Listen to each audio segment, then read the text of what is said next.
नमस्कार सभी को। आज के इस वीडियो में हम बात करेंगे कि वैश्वीकरण के समाजशास्त्र की प्रकृति क्या है। पिछले वीडियो में हमने बात की थी कि वैश्वीकरण क्या है। वैश्वीकरण यानी जब हम साझे रूप से मिलकर के विश्व के कल्याण की बात करते हैं, साझे रूप से मानव के विकास की बात करते हैं, मानव के कल्याण की बात करते हैं, तो वो कहलाता है वैश्वीकरण। आज की इस वीडियो में बात करेंगे हम कि ये जो वैश्वीकरण का समाजशास्त्र है, इसकी प्रकृति क्या है। तो देखिए, वैश्वीकरण के समाजशास्त्र की प्रकृति के संबंध में जो विभिन्न विचारक हैं, उनमें आपस में एकमतता का अभाव है, यानी उनमें मतैक्य नहीं है वैश्वीकरण के समाजशास्त्र की प्रकृति के संदर्भ में। और इसका प्रमुख कारण वैश्वीकरण से संबंधित बहुत सारे ऐसे प्रश्न हैं जिनका कोई समुचित उत्तर दे सकना काफ़ी कठिन है। और वास्तविकता ये है कि वैश्वीकरण की प्रक्रिया स्वयं में एक नई प्रक्रिया है और वर्तमान में हम कह सकते हैं कि वो एक संक्रमण काल से गुजर रही है। यानी वैश्वीकरण की जो प्रक्रिया है वो नवीन है और एक संक्रमण काल के से गुजर रही है। इसलिए वैश्वीकरण की जो समाजशास्त्र की जो प्रकृति है, उसको लेकर के समाज वैज्ञानिकों में आपस में मतभेद है। बहुत सारे अलग अलग उनके विचार है इसके समाजशास्त्र की प्रकृति के संदर्भ में। तो वैश्वीकरण की जो प्रक्रिया है वो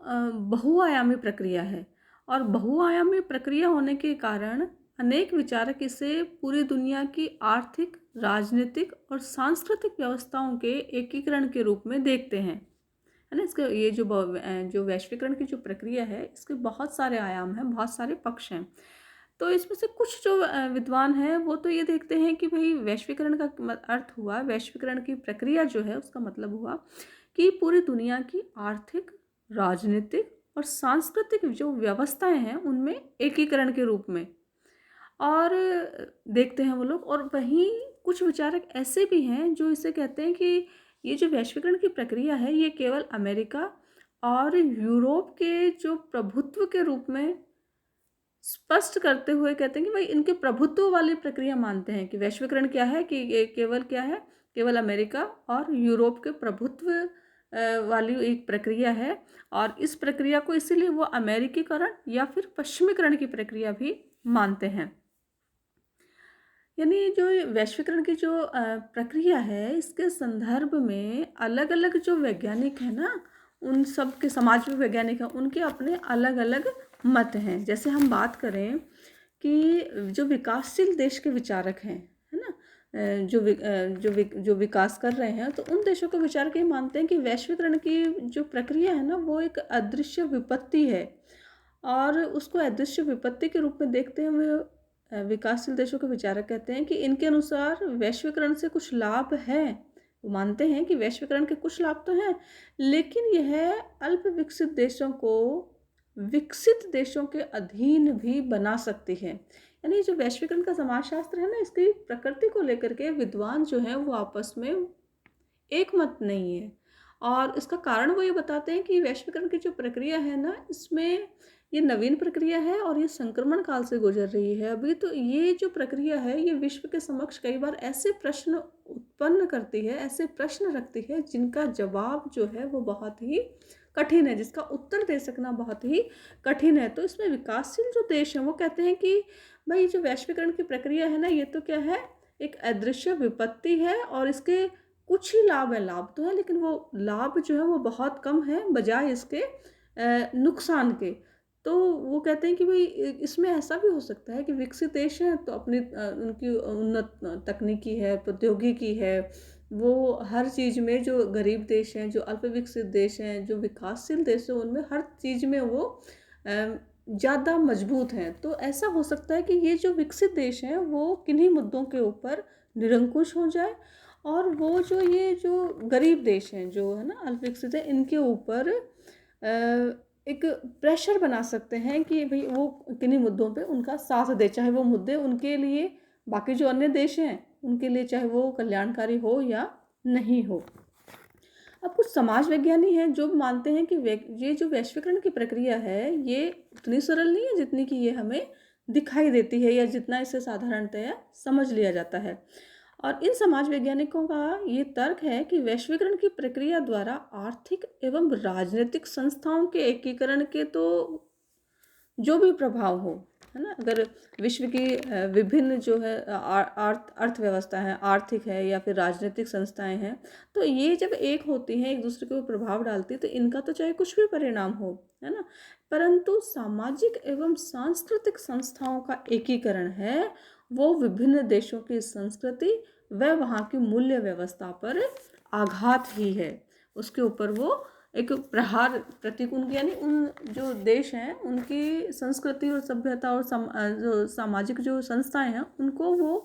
प्रतिकूल ढंग से प्रभावित करती है। तो ये जो विभिन्न जो समाज वैज्ञानिक हैं वो समाजशास्त्र की प्रकृति को लेकर के एक मत नहीं है, तो उन्होंने अपने अलग अलग संप्रदायों के माध्यम से अपने मतों को उन्होंने बताया है। तो समाजशास्त्र की प्रकृति के संदर्भ में जितने भी समाज वैज्ञानिक हैं उन समाज वैज्ञानिकों के विचारों को 3 संप्रदायों में बांटा गया है। डेविड हार्डे के अनुसार ये 3 संप्रदाय है: संशयवादी संप्रदाय, अति विश्वासवादी संप्रदाय या अति विश्ववादी संप्रदाय,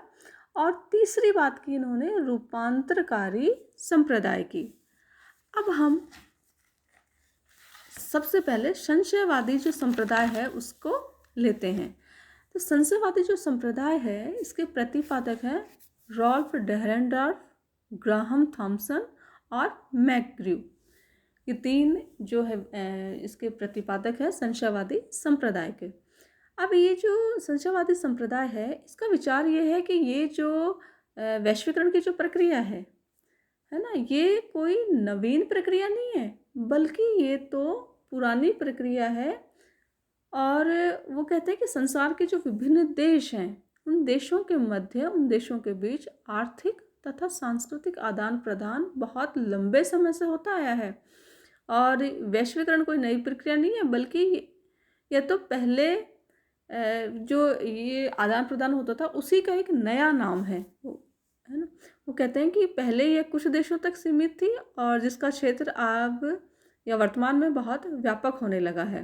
तो ये संशयवादी संप्रदाय की जो रॉल्फ डेहरेनडॉर्फ है या ग्राहम थॉमसन है या मैकग्र्यू है, वो कहते हैं कि ये जो व्यापार होता था विभिन्न देशों के मध्य, जो व्यापार होता था, तो ये व्यापार तो पुराने समय में भी होता, बहुत लंबे समय पहले से भी होता आ रहा है, तो ये कोई नई प्रक्रिया तो है नहीं। लेकिन बस फ़र्क इतना है कि पहले यह जो व्यापार होता था विभिन्न देशों के मध्य, वो केवल कुछ देशों के मध्य तक ही होता था, केवल कुछ देशों तक ही सीमित था। और वर्तमान के अंतर्गत इस वैश्वीकरण की प्रक्रिया जो है इसके अंतर्गत इसका क्षेत्र जो है आज वो बहुत व्यापक होने लग गया है। संशयवादी जो संप्रदाय है इसकी मान्यता ये है कि वैश्वीकरण से उत्पन्न जो प्रभाव हैं, ये जो वैश्वीकरण है इससे इसके जो प्रभाव होंगे, जो विभिन्न देशों के ऊपर जो प्रभाव पड़ेंगे,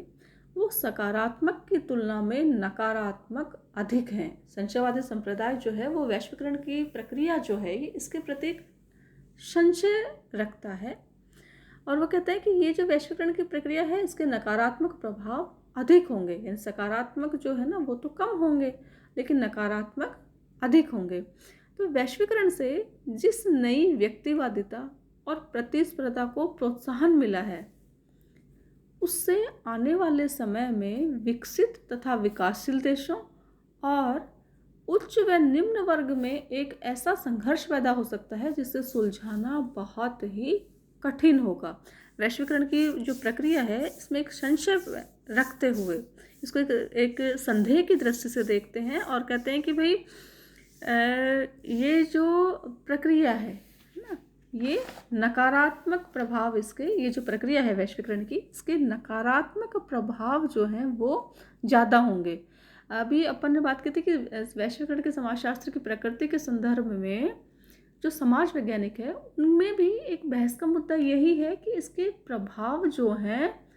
यानी वो नकारात्मक होंगे। यानी बहुत सारे ऐसे प्रश्न हैं जिनका ये जो प्रक्रिया है ये जिनका उत्तर बहुत समुचित ढंग से उनका उत्तर नहीं बता पा रहे हैं कि उनका उत्तर क्या होगा इस वैश्वीकरण की प्रक्रिया के, अभी वर्तमान तक तो ठीक है, लेकिन भविष्य में जाकर के इसके क्या क्या परिणाम हो सकते हैं, इसके क्या क्या प्रभाव विश्व के ऊपर हो सकते हैं।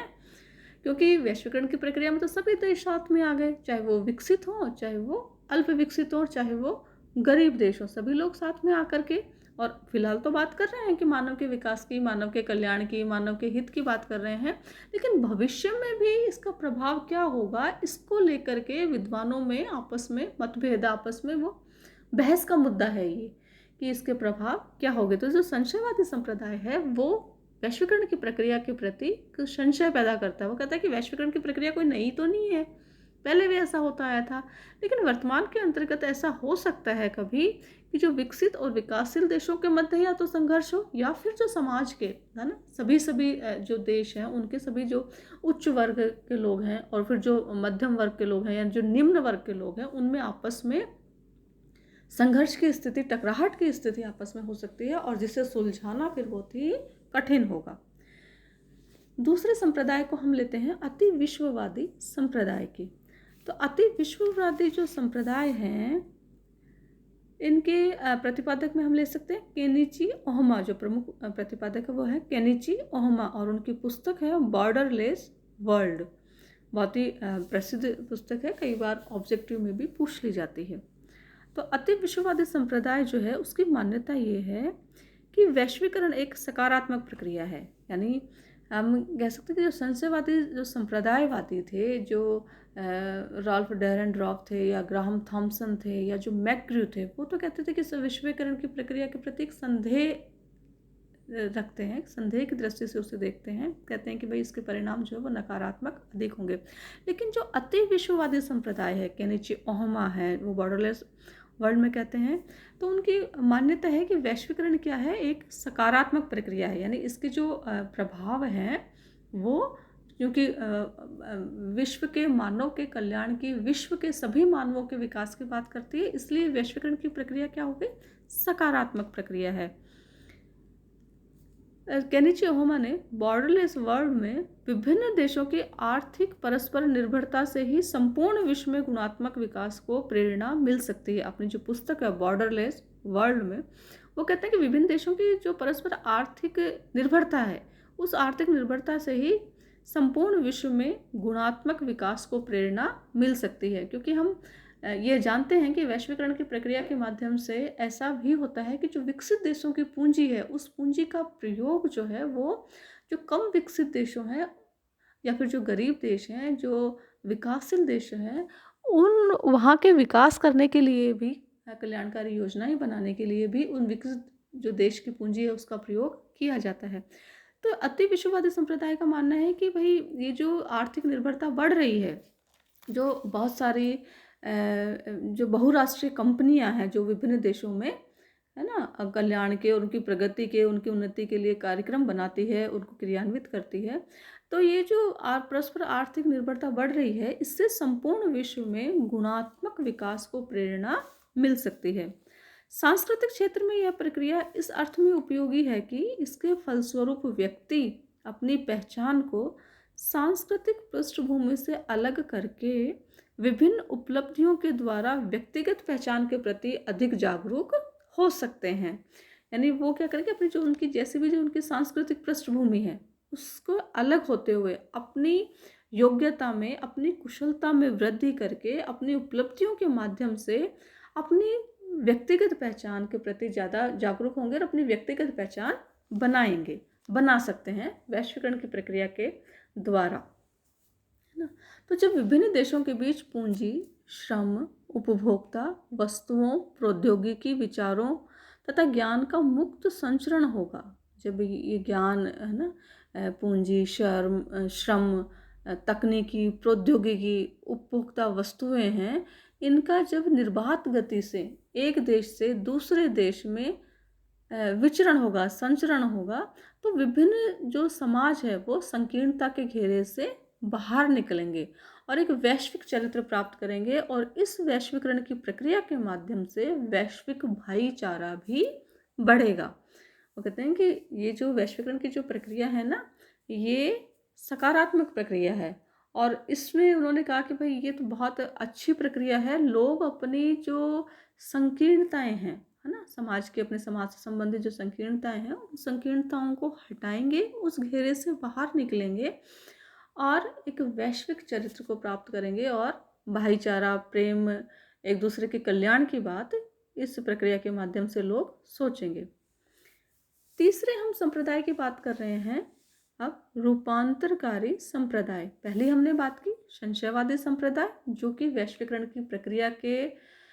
ऊपर एक संदेह, है ना, प्रश्न चिन्ह लगाते हैं। वो कहते हैं कि भाई, है ना, नकारात्मक अधिक होगी। दूसरी बात की हमने, दूसरे संप्रदाय की बात की हमने, अति विश्ववादी संप्रदाय, जो ये मानता है कि वैश्वीकरण की प्रक्रिया सकारात्मक प्रक्रिया है और इससे भाईचारा बढ़ेगा। अब तीसरे संप्रदायवादी और आते हैं, वो कहलाते हैं रूपांतरकारी संप्रदाय। और ये जो संप्रदाय है, ये एक मध्यवर्गीय संप्रदाय है, यानी हम यूं कह सकते हैं मोटे मोटे अर्थों में कि संशयवादी संप्रदाय और अति विश्ववादी संप्रदाय दोनों के बीच का ये संप्रदाय है। इसके प्रतिपादक हैं केल्नर, टर्नर तथा खोंडकर। और इनकी मान्यता ये है कि वैश्वीकरण के प्रभाव सकारात्मक तथा नकारात्मक दोनों तरह के हैं। ये क्या कहते हैं कि वैश्वीकरण की जो प्रक्रिया है, नवीन प्रक्रिया है, संक्रमण काल से गुजर रही है ना, तो इसके दोनों ही तरह के प्रभाव हैं। ये सकारात्मक भी तरीके से भी विश्व को प्रभावित करती है और नकारात्मक ढंग से भी विश्व को प्रभावित करती है। केल्नर ने कहा कि वैश्वीकरण को आर्थिक तथा सांस्कृतिक एकीकरण की प्रक्रिया न मानकर इसे एक ऐसी रूपांतरकारी प्रक्रिया के रूप में स्पष्ट करना अधिक उचित है जिसके प्रभाव से विभिन्न समाजों की आर्थिक एवं संस्थात्मक संरचना में परिवर्तन हो रहे हैं। वो कह रहे हैं कि ये जो वैश्वीकरण की जो प्रक्रिया है, ये प्रक्रिया आर्थिक और केवल सांस्कृतिक एकीकरण नहीं है, बल्कि इसके माध्यम से इसका जो प्रभाव होगा वो विभिन्न समाजों की आर्थिक एवं संस्थात्मक संरचना जो है वहाँ की, उन संरचना में भी परिवर्तन होगा। टर्नर तथा Khondker a new sociology of globalisation में यह स्पष्ट करते हैं कि आज दुनिया का कोई भी समाज, चाहे वह कितना भी छोटा हो और कितना भी दूरस्थ क्यों ना हो, कितना भी दूर क्यों ना हो, वह आज वैश्वीकरण की प्रक्रिया के सांस्कृतिक, राजनीतिक तथा आर्थिक प्रभावों से मुक्त नहीं है। यानी टर्नर और खोंडकर जो हैं वो अपनी पुस्तक a new sociology of globalisation में कहते हैं कि वर्तमान समय में वैश्वीकरण की प्रक्रिया जो है, वैश्वीकरण के माध्यम से कोई भी समाज, है ना, चाहे वो कितना ही छोटा हो और चाहे वो विश्व के किसी भी कोने में हो, चाहे वो कहीं भी हो, कितनी भी दूर हो, कितनी भी दूर स्थित हो, वो समाज इस वैश्वीकरण की प्रक्रिया के माध्यम से सांस्कृतिक, राजनीतिक तथा आर्थिक प्रभावों से मुक्त नहीं है। यानी किसी एक क्षेत्र में, किसी एक देश में अगर कोई भी सांस्कृतिक, राजनीतिक या आर्थिक कोई भी बदलाव होता है, कोई भी परिवर्तन होता है, कोई भी घटना घटित होती है, हम यूँ कह सकते हैं कि राजनीतिक, सांस्कृतिक या आर्थिक कोई भी घटना घटित होगी, तो वो घटना निश्चित रूप से उस छोटे से राज्य पर, है ना, उस छोटे से जो देश है उसको, और चाहे वो उस जिस भी क्षेत्र में ये घटना विशेष हुई है, उस घटना विशेष से चाहे वो कितनी भी दूर पे हो, लेकिन वो घटना विशेष उस जो देश है उसको निश्चित रूप से प्रभावित करती है ना। तो ये था रूपांतरकारी संप्रदाय। धन्यवाद।